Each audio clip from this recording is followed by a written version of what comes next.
5 modificaciones en un lapso de 20 meses y 3 modificaciones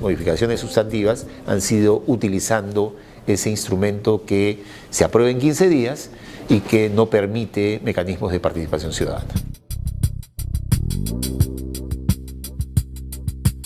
Hay una preocupación sobre el impacto ambiental que se ha multiplicado en la zona de influencia directa del proyecto, porque al modificarse el proyecto, un proyecto que iba a ir a través de un mineroducto que iba a llegar a la provincia de Espinar, no solamente el mineroducto ha sido dejado de lado, sino varias plantas, la planta de procesamiento de molibdeno que iba a estar en Espinar, ahora también va a estar en la provincia de Cotabambas. Entonces, esa es una de las primeras preocupaciones que yo subrayaría. La segunda preocupación tiene que ver con un tema de infraestructura.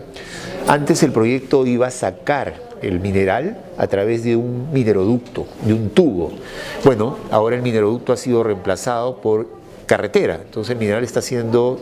transportado por camiones y eso está provocando que el incremento del tránsito pesado haya aumentado. Estamos hablando de más o menos 300 camiones que van todos los días ida y vuelta, salen y entran a la zona de influencia y por supuesto estamos hablando de un tránsito pesado que se da en una carretera que no es asfaltada y estamos hablando de continuos accidentes, estamos hablando de impactos ambientales. Y lo tercero es que este proyecto, que sin duda alguna ha generado expectativas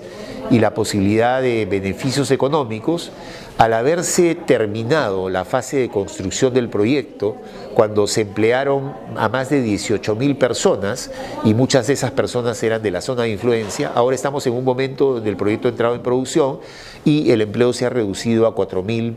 aproximadamente 4.000 personas. Muchas de ellas además no son de la zona porque es un empleo calificado el que se está demandando y sin duda alguna hay mucho malestar por el sinceramiento y el poco impacto económico y no percibe la gente los beneficios económicos del proyecto.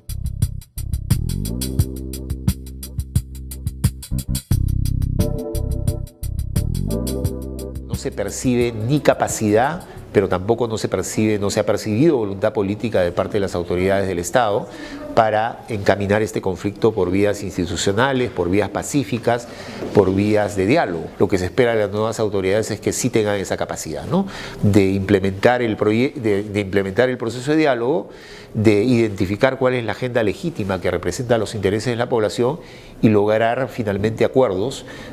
que sean finalmente sostenibles, que sean respetuosos y que permitan encaminar este conflicto por vías pacíficas y por vías de diálogo más permanente. No hay que olvidarnos que este conflicto, a diferencia del caso de Conga,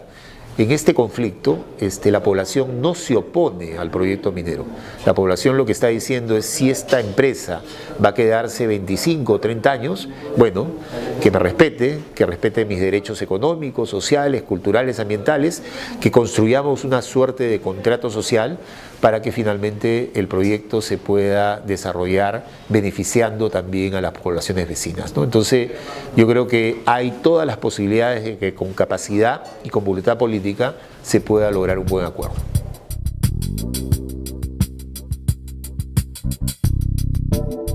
Si no se actúa adecuadamente, si no se reacciona rápidamente, si no se enfrenta el proceso de diálogo con capacidad, con la suficiente amplitud para entender la agenda que está, digamos, detrás de las demandas de las poblaciones, sin duda el conflicto, que hoy en día es un conflicto latente, se podría convertir en un conflicto activo. Pero, insisto, el Estado no debería desperdiciar la oportunidad de que estamos frente a un conflicto que es sobre todo un conflicto de convivencia, es un conflicto de coexistencia, no es un conflicto de rechazo a la minería. Entonces, ahí hay una extraordinaria oportunidad para que con capacidad se pueda enrumbar este conflicto por vías institucionales, por vías pacíficas, por supuesto por vías dialogadas. Ya que el famoso corredor minero que agrupa a las provincias de Cotabambas, a la provincia de Chumbivilcas y a la provincia de Espinar, donde estamos hablando de 3 proyectos de envergadura, el proyecto Las Bambas, el proyecto Constancia y el proyecto Antapacay,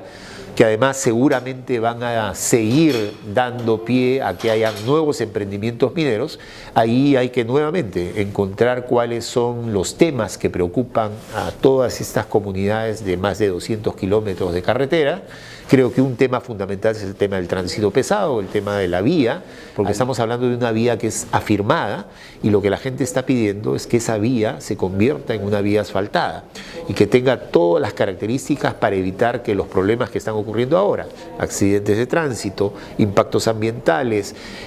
afectación a las actividades económicas de las comunidades, puedan ser finalmente superados, ¿no? Entonces, ese es un tema clave, es un tema fundamental. Y en segundo lugar, yo diría cómo esta zona, cómo este corredor minero